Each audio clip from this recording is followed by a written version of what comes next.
Hey, welcome. We're going to be going over how to make deer jerky. And I mean, you can use this for beef if you want to. I love this stuff. I'll eat it. I'll snack on it. I like, especially when it's really tough.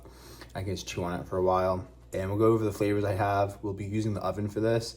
I haven't actually tried the smoker yet. It's really cold outside. Let's get started. First step, this is half frozen, so I can push it. I mean, even this is a little too thawed out, but you want very frozen. You want a big flat knife like this to get nice, smooth, even chunks. Very important.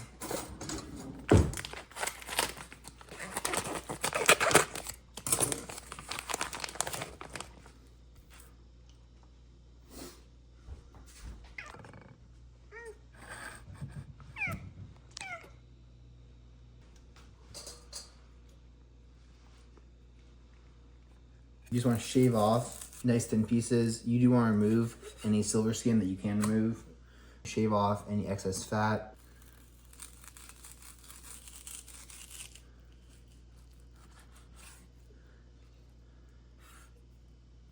Let's see if we get... And you can go as thin as you want. You can go a little bit thicker. I recommend experimenting. It does lose a decent amount of size when you cook it. I'm not too picky with it.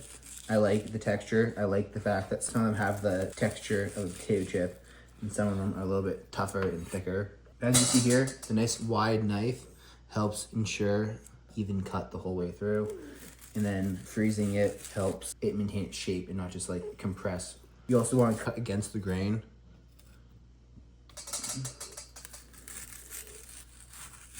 See right here how it's getting kind of difficult for me to position it. It's because this end piece is thawed out more.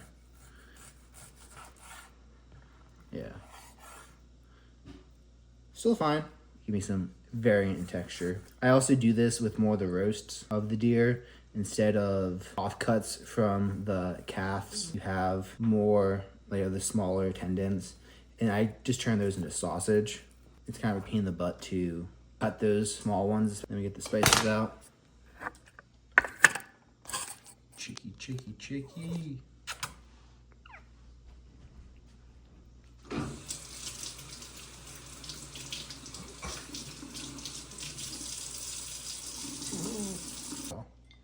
Coconut aminos. This gives you the teriyaki type taste. Onion powder. Garlic powder. Pepper. I use so much of it. My sister got me an automatic pepper grinder. Salt. I prefer sea salt, but pink Himalayan salt is just quick at hand. So I'm going to use that. And then I kind of just eyeball the ingredients. So I like it spice heavy. You can always add more spice later. So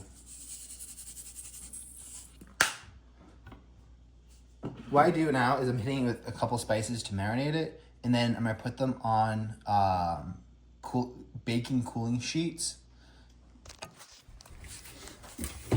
This is my oven setup. So I have baking cooling sheets. I put a little thing right here blocking that trigger, but I put them right here, and when I put them there, I hit them with some seasoning on top because I love like the crunchy salt and pepper just on top. I'm gonna hit it with some garlic powder.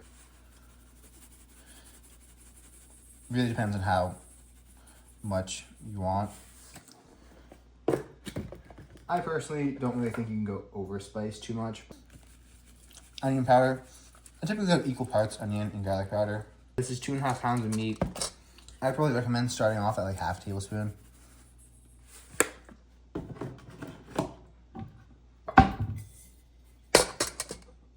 It's coconut aminos. I love this stuff. Let's back it up. It's like soy sauce, except it doesn't have soy, which makes it a lot healthier.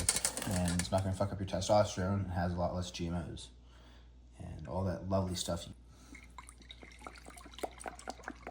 And for this, I kind of just douse it. I like a lot of pepper.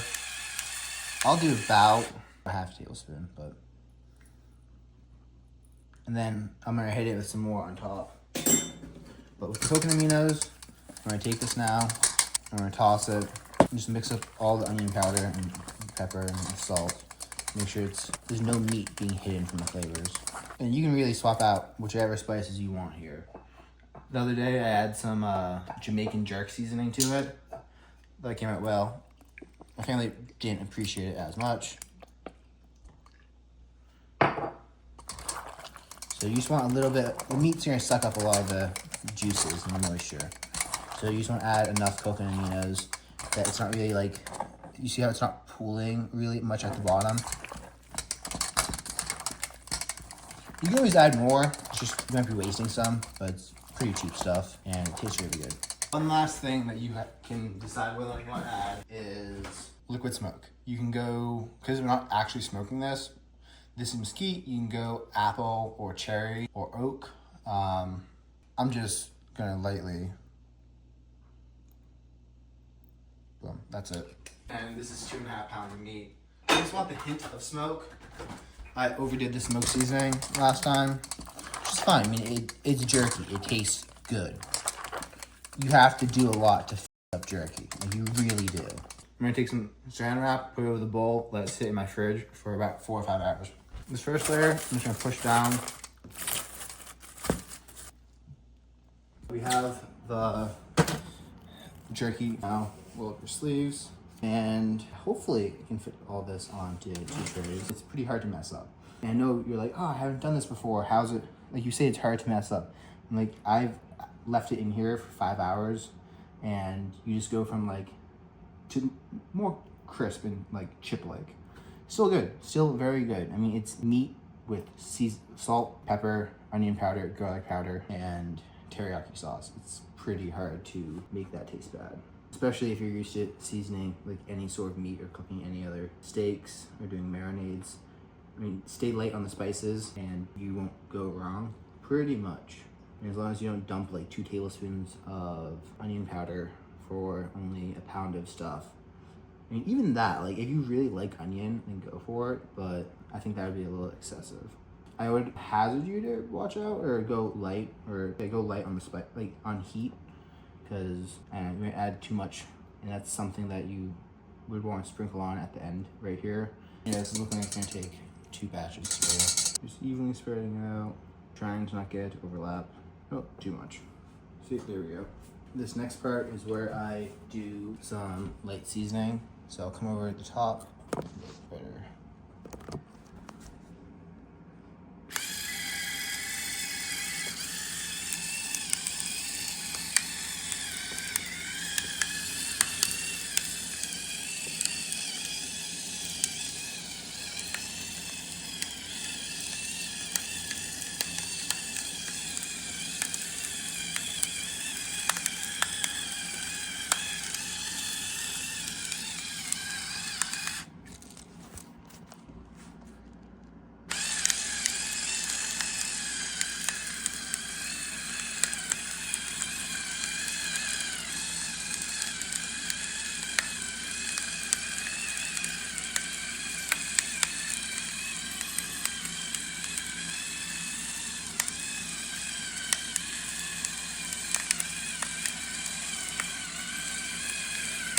I like heavy pepper, so this is like getting decently heavy. I'm gonna adjust the grinder because I actually like it.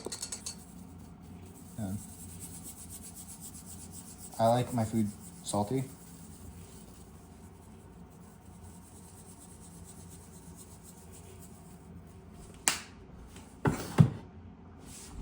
So I love hitting it.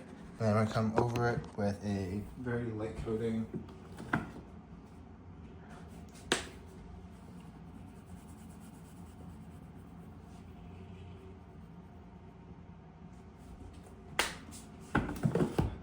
Garlic powder. This is gonna be a light coating of onion powder. And again, season to taste.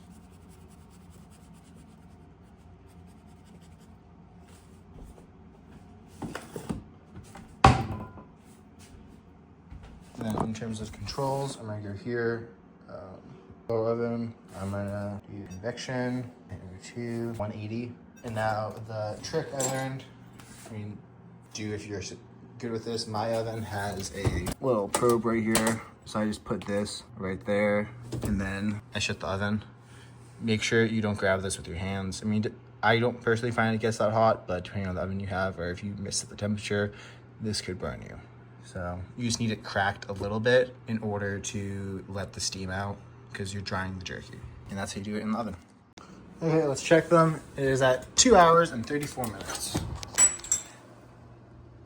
That looks more than done.